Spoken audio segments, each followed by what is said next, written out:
Good afternoon. Welcome to the board meeting of the Teachers Retirement Board for June 25th, 2026. I'll start by calling the roll. Joseph Corelli. Joseph. Present. Thomas Brown. Anthony Giordano. Present. Victoria Lee. Christina McGrath. Good afternoon, Patricia. Present. Phil Dukes. Here. Amy Slattery. Here. So we do have a quorum. The next item on the agenda is an update on TRS operations.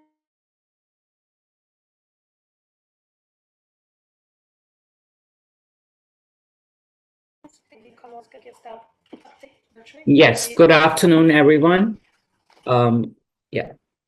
So the New York State budget, known as Chapter 58 of the laws of 2026, includes additional retirement provisions for certain Tier 6 members. TRS has begun the work on these provisions.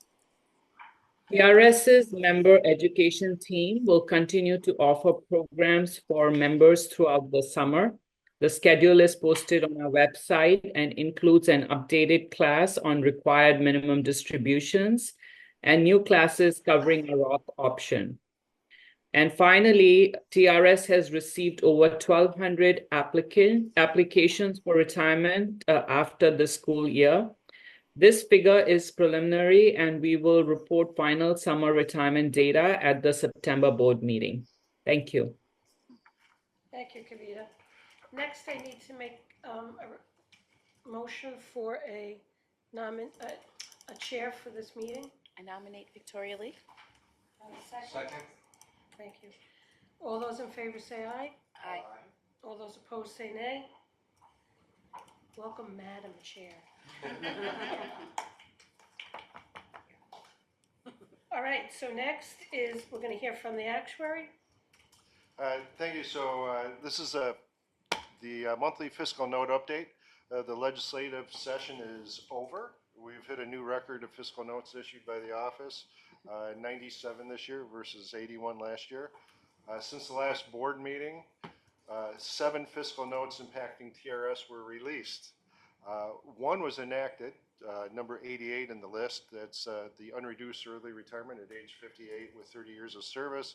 Plus, it included an increase in the overtime ceiling, which doesn't impact TRS members that much. 2 other fiscal notes, the legislation behind them passed both houses. They were both, that was number 93 and number 94. Those are both World Trade Center bills, which also have minimal impact on TRS.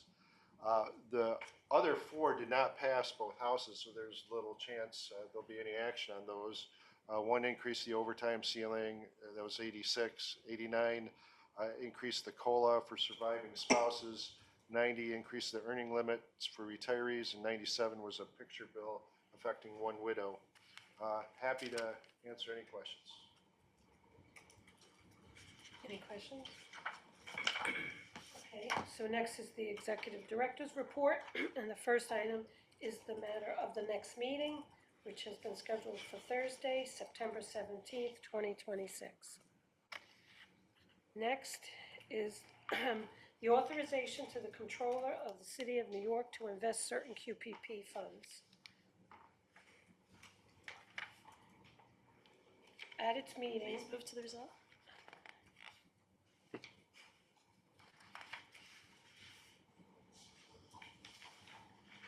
actually, there is no resolve, so you might as well.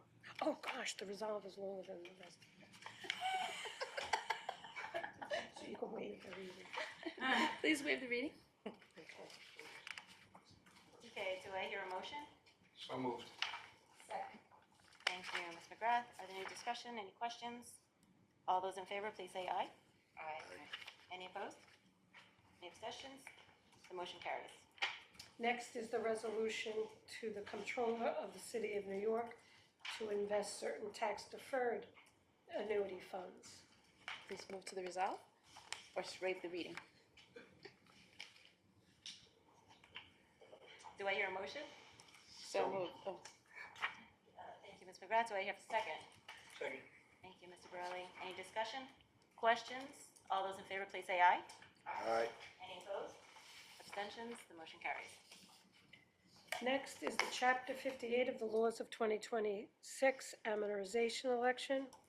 Whereas Chapter 58 of the Laws of 2026 amended Section 13-638.2 of the Administrative Code of the City of New York to permit the Board of Trustees of each retirement system to elect a revised amortization schedule for unfunded accrued liabilities established pursuant to subdivision K-3 and K-4 of the section of 13-638.2.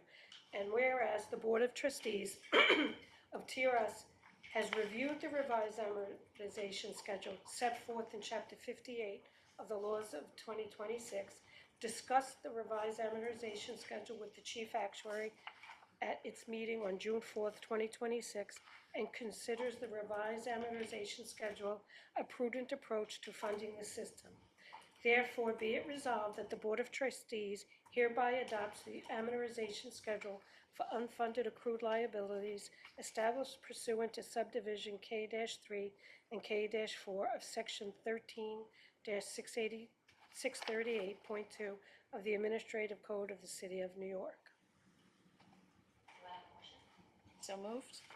Thank you, Ms. McGrath. Do I hear a second? Second, I've got a statement for the record, if I could be allowed. The Mayor's Office of Pensions and Investments views adopting the final fiscal year 2026 employer contribution as consistent with our fiduciary duties and our responsibility to support the long-term financial soundness of the plan. The final schedule replaces an irregular pattern of employer funding with a more stable and predictable contributions while maintaining the same overall funding commitment through a modest adjustment to the amortization period. This approach promotes greater consistency in the timing of contributions and provides a clear path for meeting the plan's obligations over time. Importantly, the amortization schedule has no impact on members' accrued benefits or the security of the promised retirement benefits. For these reasons, we view adoption of the final fiscal year 2026 employer contribution as prudent, reasonable, and beneficial measure, and a beneficial measure that is consistent with our duty to plan participants. Thank you, Mr. Dukes. Are there any questions, concerns? Okay, all those in favor, please say aye. Aye. Any opposed? Any abstentions? Motion carries. Okay. So I'll move to 5B, 2, resolution. The actuary's determination for the updated preliminary fiscal year 2027 employer contribution to the New York City Teachers Retirement System. Excuse me, can we pause for 1 second? Do you want it B1 first, which is 2026? Oh, I'm sorry, B1, sorry. You're right. Let me just screw the whole thing up. Okay. Resolution, adopt the actuary's determination for the fiscal year 2026 employer contribution to the New York City Teachers Retirement System. Please skip to the resolve. Resolve that the employer contribution to the New York City Teachers Retirement System for fiscal year 2026 in the amount of $3,436,536,677 is hereby approved by the Board of Trustees. Thank you. Do I have a motion? So moved. Thank you, Ms. McGrath. Do I hear a second? Second. Thank you, Mr. Dukes. Are there any questions? All of those in favor, please say aye. Any opposed? Abstentions? The motion carries. Okay. Next is the resolution for the actuary's determination for the updated preliminary fiscal year 2027 employer contribution to the New York City Teachers Retirement System. Please skip to the resolve. The Board of Trustees hereby approves an updated preliminary fiscal year 2027 employer contribution to the New York City Teachers Retirement System of $2,720,739,820. Do I hear a motion? So moved. Do I have a second? Second. Any discussion? Any questions? All those in favor, please. Larry, how much less is this than it originally was? It is 715, around 716 million less. 760 million. Okay. Thank you.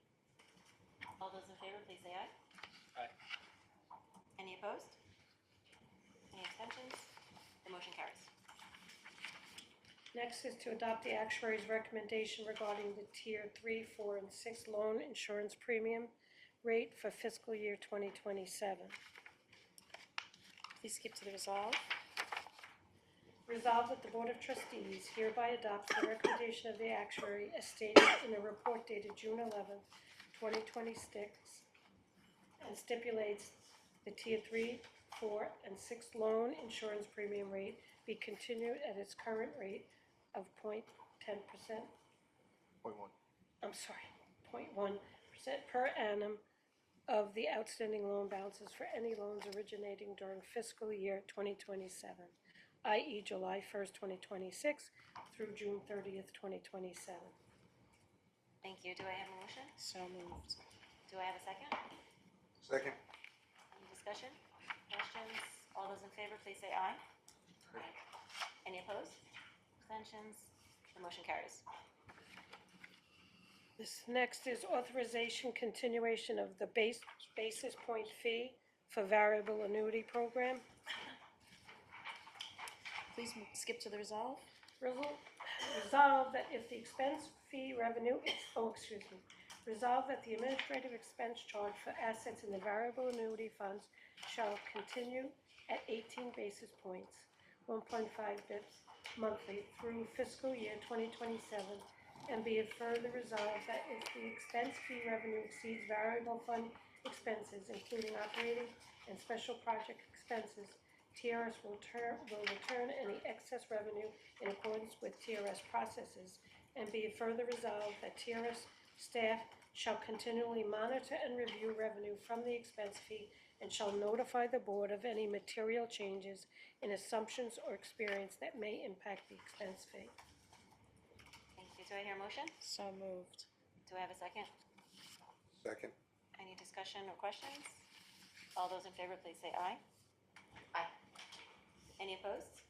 Abstentions? The motion carries. Next is attendance at a conference. The following resolution is presented for consideration and possible adoption. Resolved that the trustees of the Teachers Retirement Board hereby approve the attendance and participation of the executive director and/or her designees and any interested trustee at the National Council on Teachers' Retirement's 2026 Annual Conference from October 4th through the 7th, 2026. Do I hear a motion? So moved. Thank you, Ms. McGrath. Is there a second? Second. Thank you, Ms. Slattery. Any discussion or questions? Seeing none, all those in favor, please say aye. Aye. Any opposed? Abstentions? The motion carries. Okay. Next on the agenda is the calendar. So, and the approval of the following minutes. May 14th, 2026 investment meeting minutes, and May 21st, 2026 board meeting minutes. Okay, do I hear a motion to adopt both the investment meetings and the board meeting minutes? So moved. Thank you. Do I have a second? Second. Thank you. All those in favor, please say aye. Aye. Any opposed? Okay, the motion carries. Next are the calendar items, and you all should have received an electronic copy of the calendar items. The reading? Do I hear a motion to adopt the calendar items? So moved. Is there a second? Second. Thank you. All those in favor, please say aye. Aye. Any opposed? The motion carries. Next, you all received at your desk the finalized calendar of the 2026-2027 board and investment meeting minutes. So please mark your calendars. And next, we have a presentation from our operational risk management, Andrew Bradford, the Director of Operational Risk Management, and Mark Shaker. Good afternoon, everyone. How are we doing? So thank you for the opportunity to present to you today. I'm Andrew Bradford, and I'm accompanied by Mark Shaper, who'll be doing part of the presentation with me. So today, we're going to be talking about operational risk management, and I'm hoping the screen's going to come back up. Yeah, there we are. And we set up a group in February of last year, so about a year and a half ago, to start working on operational risk management within TRS. Kind of new. So I'm going to take you through the slides and hope to give you an overview of what we've been doing. So next slide.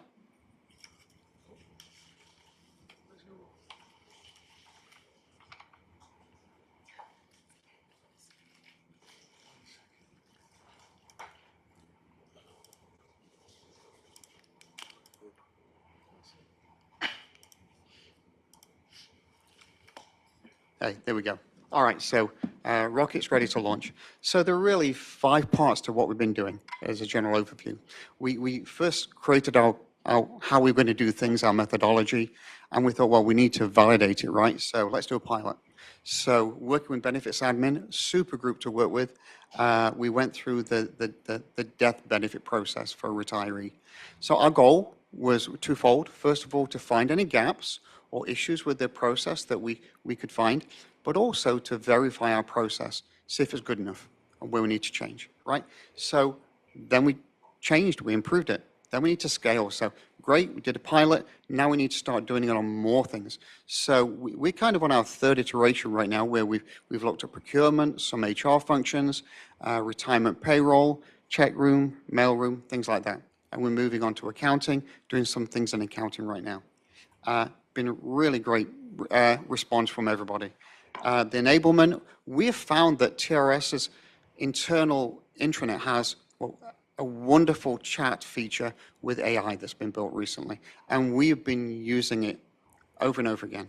We found it extremely useful for looking at documentation, for example, internally, either policies or procedures, where we can actually say things like find the risks, look for the gaps, you know, compare this document with this document. It's been a really good time saver in preparation. So we prepare, we have workshops, and then we have reporting efforts, basically. So that's the enablement. And then, of course, well, whatever you find, you've got to remediate it, right? So we work with the subject matter experts so we can get understanding of as to how and when they can fix those things. And then that's great. As we go through each process, people learn, they fix their gaps. But what about the agency overall? So we have a training program we're putting together as well. So we'll go through that in a bit more detail. So next slide. All right, so over on the left-hand side is what we've done. And over on the right-hand side is what we're going to do, basically. Right, so we talked about the pilot already. We talked about the AI-powered risk analytics, how we're using AI to help us with what we do on a day-to-day, preparing for our workshops. We've improved our process. We tried to simplify it so we can scale better as we go forward. And we've actually written out like a draft of our policy, what we see as our end state for operational risk management. So obviously we haven't built out everything right now. It's a year and a half in. But as we start getting coverage over everything, we want to describe where we want to be, basically. And then we're actually not quite there yet. We may be just a couple of days or a couple of weeks away from having a quarterly risk newsletter published to the agency. So we can start to introduce risk and risk awareness to the agency. Okay, so that's the left-hand side. Over on the right-hand side, we're almost there with putting a training plan together and having our first training deliverable in our internal training system. We're calling our learning management system. Okay, we're putting a plan together how we scale this so we can do more, right? And then with our taxonomy, it means that at some point we'll be able to look across everything that we've done to see trends or repeating things that comes up, right? I'm really excited by the next one because we do this in our information security program where we introduce something that's gone really bad potentially, right? And we do a desktop walkthrough with key people, normally in this room or in a Teams meeting, where we say, all right, something bad really just happened. What are we going to do about it? Right, but that's great for information security, business continuity. We need to do it as an agency overall. So we're going to start doing that 1 or 2 times a year as well, right? So we can look for those really disastrous situations and see where we need to prepare a bit more. And then, of course, some dashboards and key risk indicators. So when there's a risk that starts to spike, we can see that it's spiking, and that'll help everyone out. All right, so now I'm going to turn over to Mark, who's going to take us through the next section of the presentation. Thank you, Mark. Thank you, Andrew. What you're seeing here is the core risk methodology that operational risk management uses. The way we've got it designed is it's over 5 components. We identify risk, we assess risk, we mitigate risk, we monitor risk, and we report on risk. And what this methodology does is it gives us a repeatable way to look at risk across TRS. It allows us to see where that risk is, assess it, determine its impact to TRS, mitigate it, and then report on its upper management. Now, to do this, we use several tools. The first one we have is an overarching risk and control taxonomy. Andrew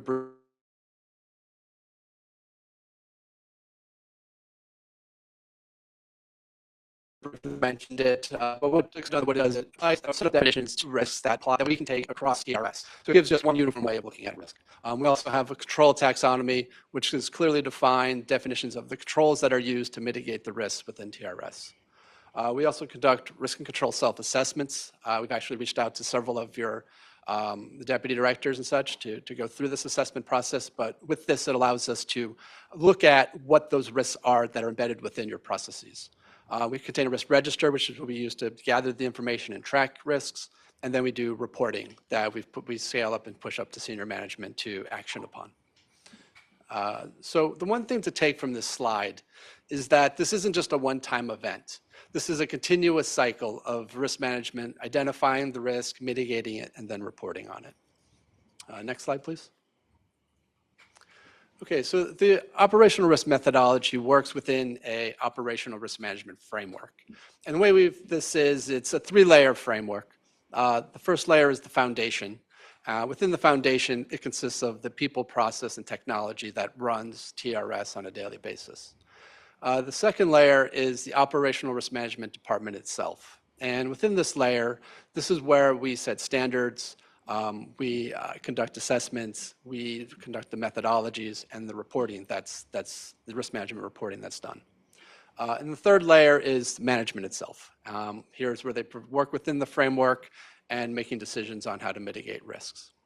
Now, one thing to note here is that this framework has 3 layers that are designed to work together. And by them working together, we're able to reduce risk within TRS substantially. Next slide, please. Okay, let's turn to the risk insights for 2025. So over the past year, we look at risk in these 4 components. We look at the inherent risk, the residual risk, vulnerability analysis, and the exposure analysis. Now, with inherent risk, what we've seen is that it's high, but that's what we expect. TRS processes are complex. You're also looking at complex processes that have handoffs between business units. You also have very sensitive financial transactions that are looked at, and you also have PII information that's shared within the organization. So just the nature of these transactions and the nature of how TRS is structured is going to have a high inherent risk. What we really look at is the residual risk. So the residual risk is after the controls are applied. And what we've seen with residual risk is that it's in a downward trend. And that is actually what you want to see.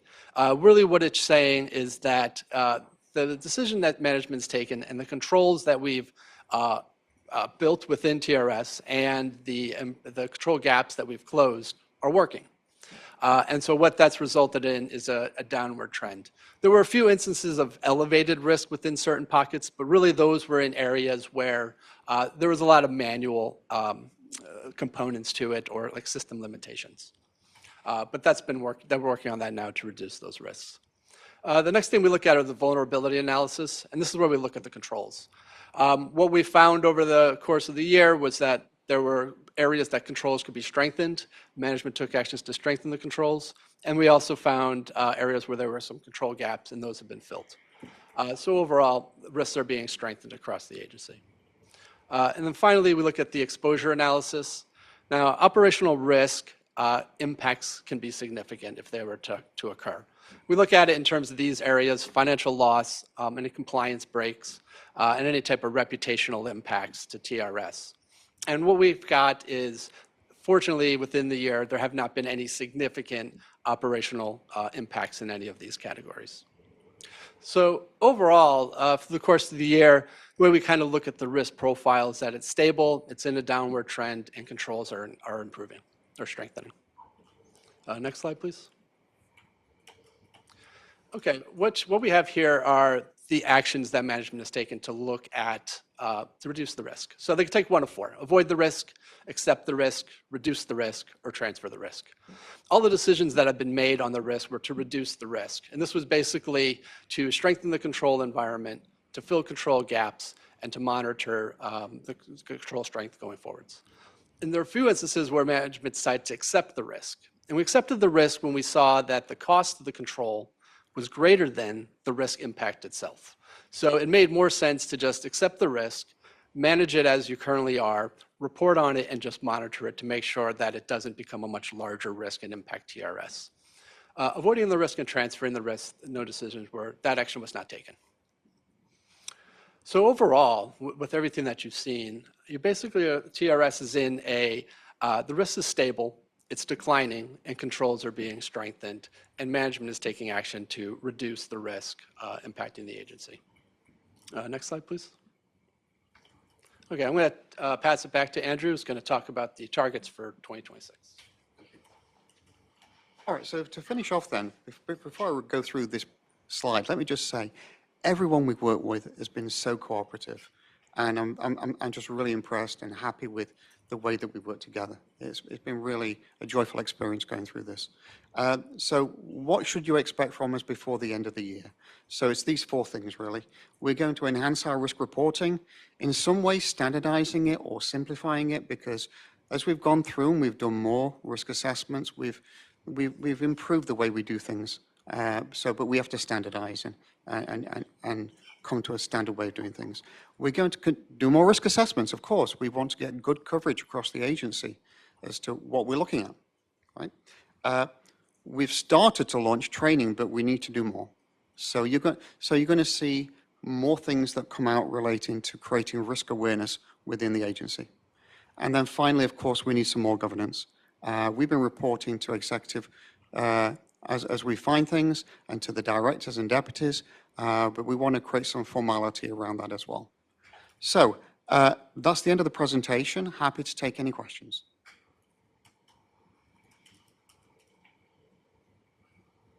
Okay, thank you very much. Thank you, Andrew.